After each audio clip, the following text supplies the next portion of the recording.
Hello students, biology की इस class में मैं पंकज विश्वकर्मा आपका बहुत बहुत स्वागत करता हूं।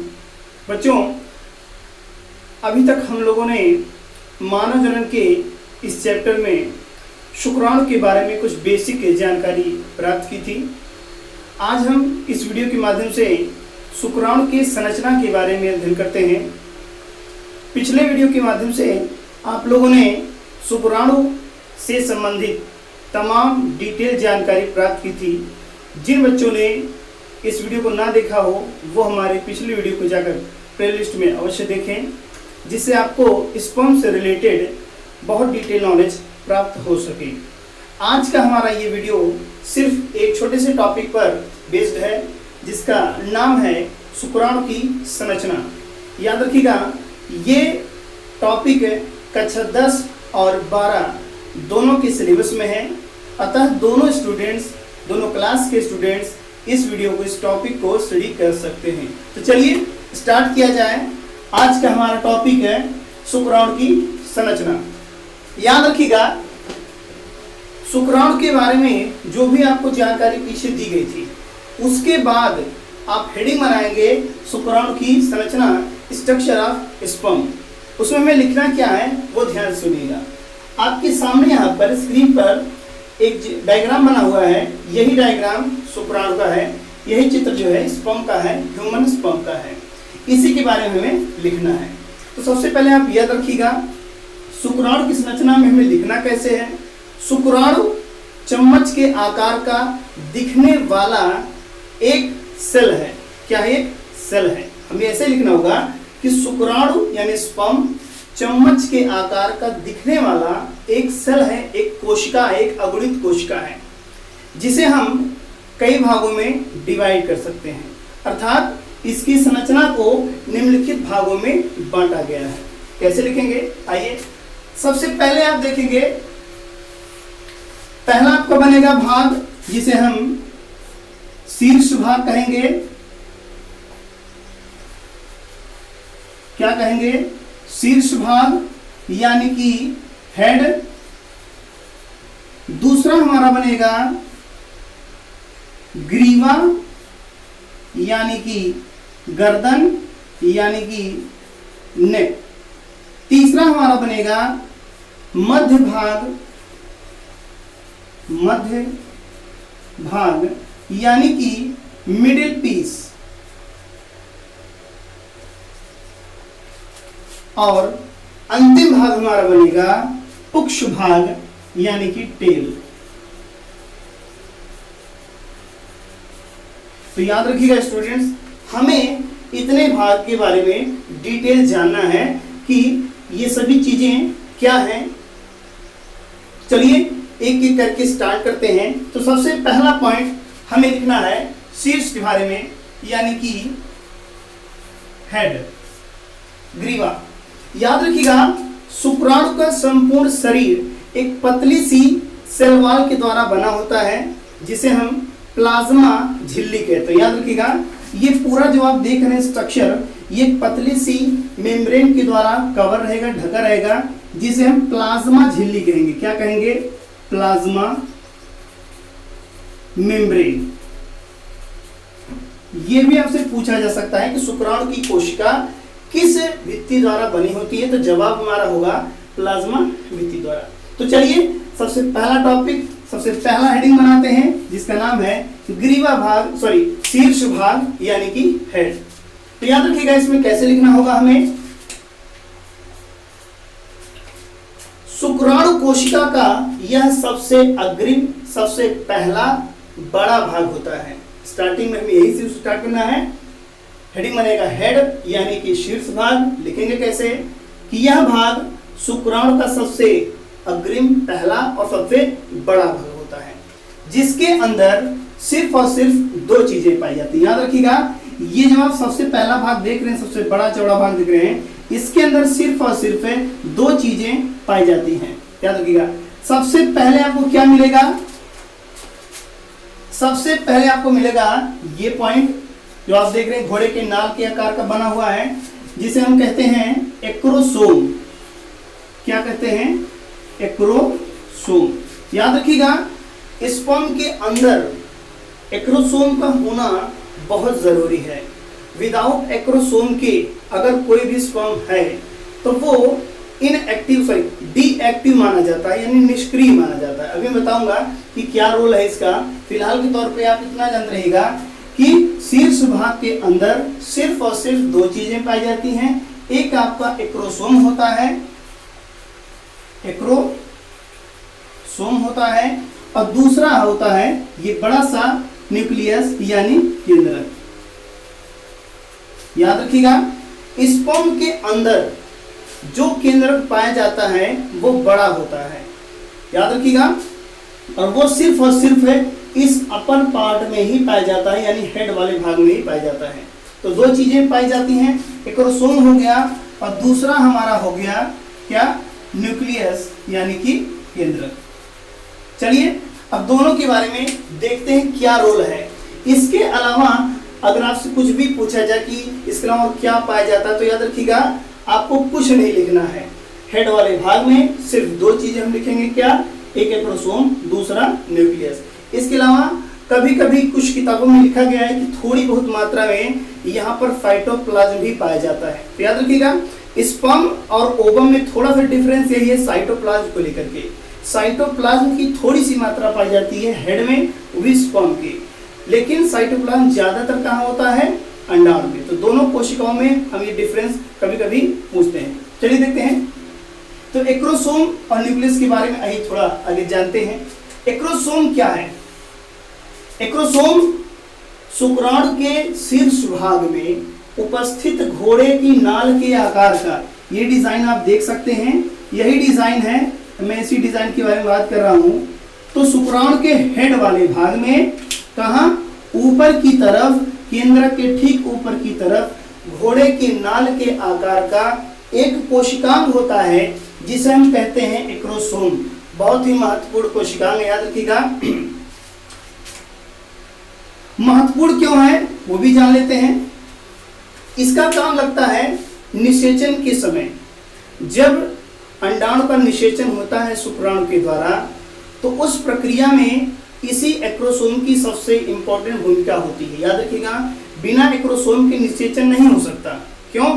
क्योंकि इस एक्रोसोम के द्वारा दो एंजाइम सीक्रेट किए जाते हैं। याद रखिएगा, जब स्पर्म ओवम से टकराता है तो इसी एक्रोसोम के द्वारा दो एंजाइम सीक्रेट किए जाते हैं। दोनों का नाम बड़ा इंपॉर्टेंट है, पूछा जाता है। चलिए नाम भी देख लेते हैं। दो एंजाइम सीक्रेट किए जाते हैं। एक का नाम क्या है, हाइलुरोनिडेज, हाइलुरोनिडेज, याद रखिएगा। और दूसरा आपका है एक्रोसिन, एक्रोसिन। ये दो एंजाइम वेरी इंपॉर्टेंट एंजाइम, याद रखिएगा नाम। एक्रोसोम के द्वारा, इस भाग के द्वारा दो एंजाइम सीक्रेट किए जाते हैं निषेचन के दौरान, और यही एंजाइम निषेचन की प्रक्रिया को कंप्लीट कराते हैं। याद रखिएगा, इसलिए मैंने बताया था कि अगर एक्रोसोम ना हो तो ये दोनों एंजाइम सीक्रेट नहीं होंगे, देन निषेचन की प्रक्रिया कंप्लीट भी नहीं होगी। याद रखिएगा। आगे हम देखेंगे, जब निषेचन का टॉपिक क्लियर किया जाएगा तो मैं बताऊंगा कि ये दोनों एंजाइम कैसे इंपॉर्टेंट भूमिका निभाते हैं। फिलहाल के तौर पे अभी आप इतना जानते रहिएगा इस हेडिंग के अकॉर्डिंग कि एक्रोसोम के थ्रू दो एंजाइम ये सीक्रेट किए जाते हैं। पहला एंजाइम है हाइलुरोनिडेज और दूसरा है एक्रोसिन। चलिए दूसरा भाग क्या है, इस भाग में यानी हेड वाले भाग में दूसरा पार्ट क्या है, न्यूक्लियस यानी कि केंद्रक। मैंने बताया कि शुक्राणु के अंदर जो भी केंद्रक पाया जाता है सिंगल न्यूक्लियस होता है, लेकिन वो बड़ा होता है। वेरी इंपॉर्टेंट है, याद रखिएगा कि इस हेड वाले भाग में अथवा कह सकते हैं शुक्राणु में जो भी केंद्रक पाया जाएगा वो सिंगल ही होता है, लेकिन बड़ा केंद्रक होता है। दूसरी बात, इसमें दो चीजें होती हैं। क्या क्या होता है? एक तो होता है इसमें डीएनए और दूसरा होता है इसमें प्रोटीन। यानी कि अगर आपसे कभी भी पूछा जाए कि न्यूक्लियस के अंदर स्पर्म के जो न्यूक्लियस पाए जाते हैं या स्पर्म के अंदर जो भी न्यूक्लियस पाया जाता है उस केंद्रक के अंदर क्या पाया जाता है, तो दो चीजें, एक आपका डीएनए होता है और दूसरा आपका प्रोटीन होता है। इन दोनों के बारे में हम लोग आगे भी पढ़ेंगे, टॉपिक्स हैं आगे। फिलहाल के तौर पे इतना अंत रहेगा। एक बताओ, आप जानते हैं कि डीएनए और प्रोटीन अगर दोनों को मिला दिया जाता है तो क्या बनता है? आप जानते होंगे, इन दोनों के मिलने से बनता है क्रोमोसोम। क्रोमोसोम यानी कि गुणसूत्र बनता है। तो आप ये भी कह सकते हैं कि इस केंद्र के अंदर गुणसूत्र पाए जाते हैं, वो भी कितने? 23। ये तो आपको पता ही होगा कि 23 गुणसूत्र पाए जाते हैं इस केंद्र के अंदर, शुक्राणु के केंद्र के अंदर। आगे देखते हैं। तो पहला पॉइंट हमारा क्लियर हो गया। हमने शुक्राणु की संरचना में पहला हेडिंग कंप्लीट कर लिया है, शीर्ष भाग। अब दूसरे हेडिंग के बारे में लोग पढ़ते हैं। चलिए स्टार्ट किया जाए। दूसरा हेडिंग बना लीजिए।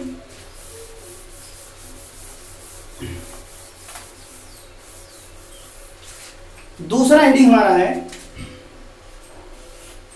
दूसरा हेडिंग ये ग्रीवा भाग यानी कि नेक। चलिए नेक के बारे में स्टडी किया जाए।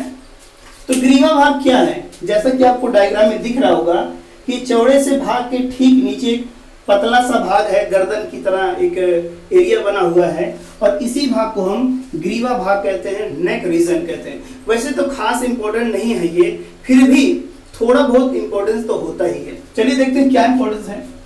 तो नेक कैसे लिखेंगे वो सुनिएगा। शुक्राणु के शीर्ष भाग के ठीक नीचे हल्का सा पतला सा गर्दननुमा भाग ग्रीवा भाग या नेक भाग कहलाता है, जिसमें 2 तारक केंद्र पाए जाते हैं। ये आप देख रहे हैं, एक ये है छोटा सा बना हुआ है राउंडेड स्ट्रक्चर, और दूसरा ये बना हुआ राउंडेड स्ट्रक्चर। तो इसी भाग के अंदर 2 तारक केंद्र, वेरी इंपॉर्टेंट टॉपिक याद रखिएगा, 2 तारक केंद्र यानी कि सेंट्रियोल पाए जाते हैं। वेरी इंपॉर्टेंट है, ये बात आपसे पूछा जा सकता है। तो पहला जो तारक केंद्र होता है, देख रहे हैं आप, छोटा छोटा 2 राउंडेड मैंने बनाया है। इसमें जो पहला होता है उसे हम प्रॉक्सिमल सेंट्रियोल कहते हैं। क्या कहते हैं? Proximal centriole. ये जो आप देख रहे हैं पहला वाला पॉइंट, इसको कहा जाता है प्रॉक्सिमल सेंट्रियोल यानी प्राथमिक तारक केंद्र। और जो दूसरा होता है इसे कहते हैं हम लोग डिजिटल सेंट्रियोल।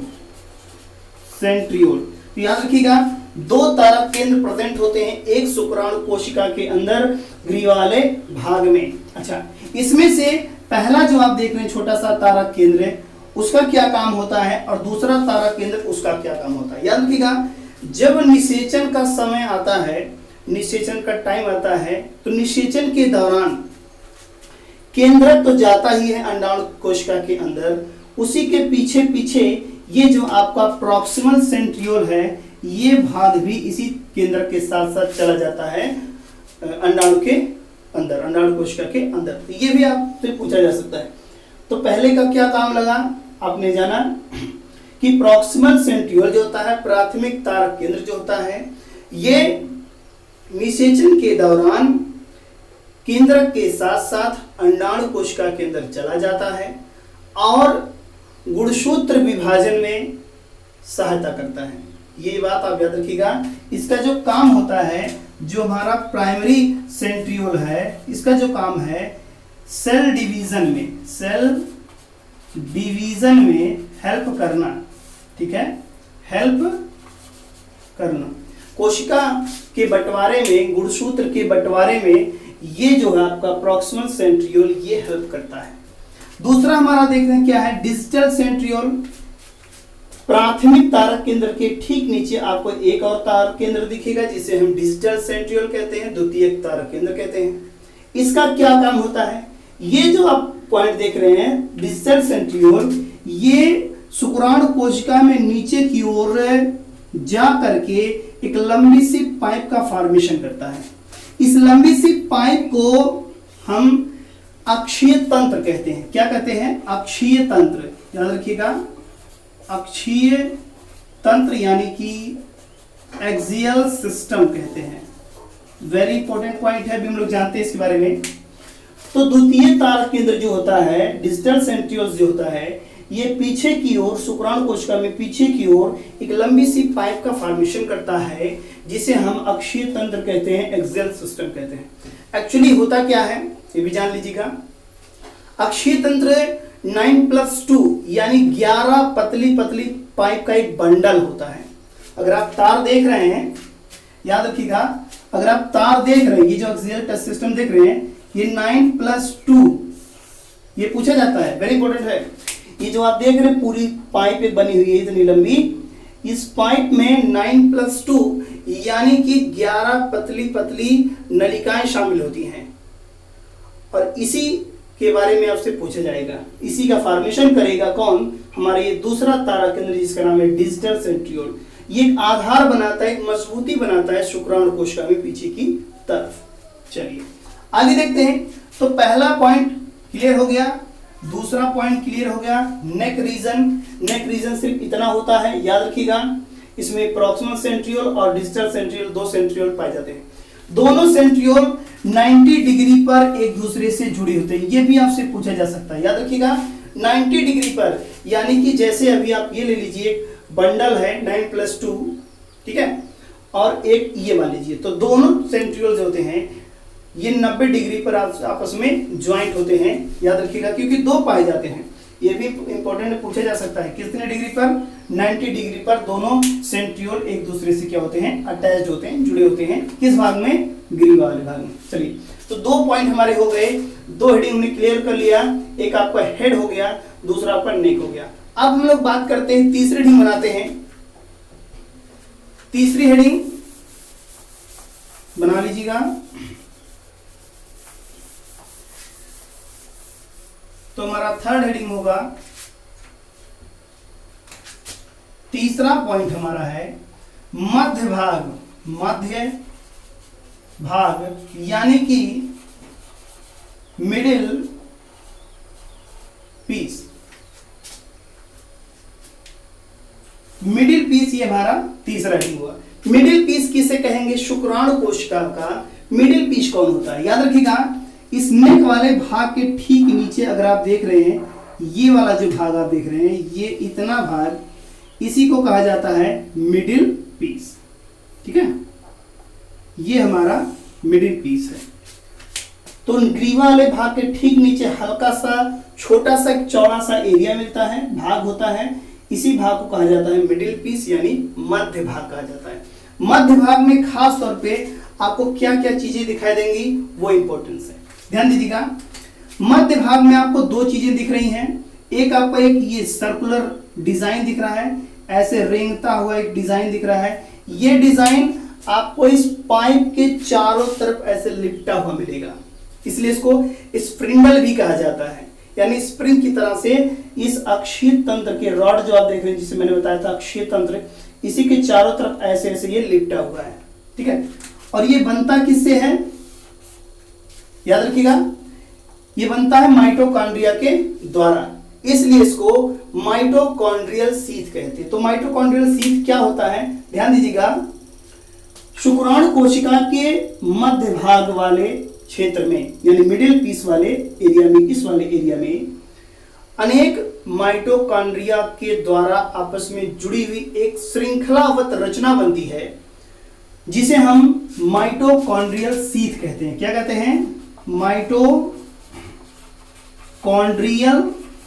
शीथ, याद रखिएगा, वेरी इंपॉर्टेंट टॉपिक है। तो इसी के चारों तरफ मिडिल पीस वाले एरिया में, स्पर्म के मिडिल पीस वाले एरिया में अक्षीय तंत्र के चारों तरफ अनेक माइटोकॉन्ड्रिया के द्वारा आपस में जुड़ी हुई एक श्रृंखलावत रचना बनती है। इसी रचना को हम माइटोकॉन्ड्रियल शीथ कहते हैं, याद रखिएगा। और ये शीथ स्प्रिंग की तरह ऐसे ऐसे लिपटी होती है, इसलिए इसको स्प्रिंडल फाइबर भी कहते हैं। क्या कहते हैं? स्प्रिंडल फाइबर भी कहते हैं, याद रखिएगा, स्प्रिंडल फाइबर। एक्चुअली इसके बारे में बताया था किसने? नेबेनकर्न नामक एक वैज्ञानिक ने, याद रखिएगा, बहुत ही महत्वपूर्ण नाम है नेबेनकर्न।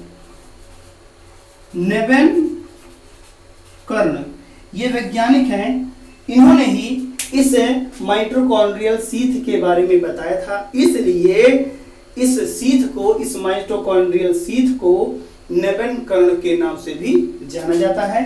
वेरी इंपॉर्टेंट टॉपिक है, ये बात आपसे पूछा जा सकता है आगे चल करके।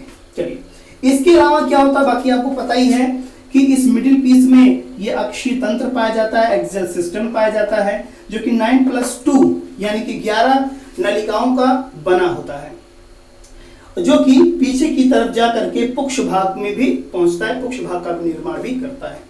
लास्ट हमारा भाग क्या बनेगा, चौथा हेडिंग बनेगा हमारा पुक्ष यानी कि टेल।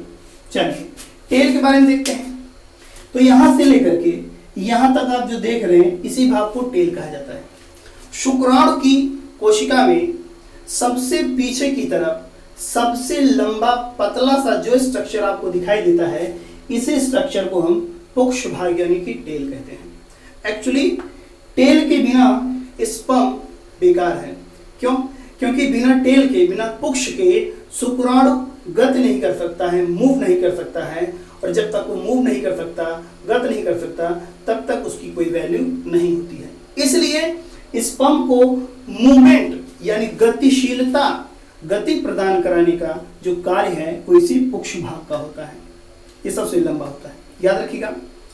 और अगर पुच्छ नहीं है किसी स्पर्म में, तो ऐसा स्पर्म क्या कहलाता है वो भी जान लेते हैं। पहली बात जान लीजिएगा कि ऐसे स्पर्म की कोई वैल्यू नहीं है, वो बेकार है, वो अनफर्टाइल होता है, ठीक है। और इन्हें कहते हैं हम लोग स्पर्मेटिड, ठीक है, याद रखिएगा। बिना पुच्छ का जो स्पर्म होता है, ऐसे स्पर्म को, ऐसे शुक्राणु को हम कहते हैं स्पर्मेटिड, याद रखिएगा, स्पर्मेटिड। और बिना पूंछ के जो शुक्राणु होते हैं वो खास तौर पे कुछ निम्न कोटि के, जैसे अगर आप स्कैरिस जानते होंगे, स्कैरिस एस्केलमंथीज का एक मेंबर है स्कैरिस, ठीक है, एग्जांपल में स्कैरिस, ठीक है। तो स्कैरिस में पाया जाता है बिना पूंछ का स्पर्म। तो याद रखिएगा, इतनी जानकारी को हम लिखेंगे हेडिंग टू हेडिंग, और देन फिर हम लोग एक डायग्राम बनाएंगे, तब जाकर के हमारा एक प्रश्न कंप्लीट होगा। क्या? शुक्राणु की नामांकित संरचना का सचित्र वर्णन, ठीक है। इतना लिखने के बाद ये हमारा टॉपिक खत्म हुआ। आगे एक नए टॉपिक के साथ फिर से हम हाजिर होंगे, लेकिन तब तक आप अपने स्टडी को आगे बढ़ाते रहिएगा। फिर मिलेंगे एक नए वीडियो के साथ। नमस्कार।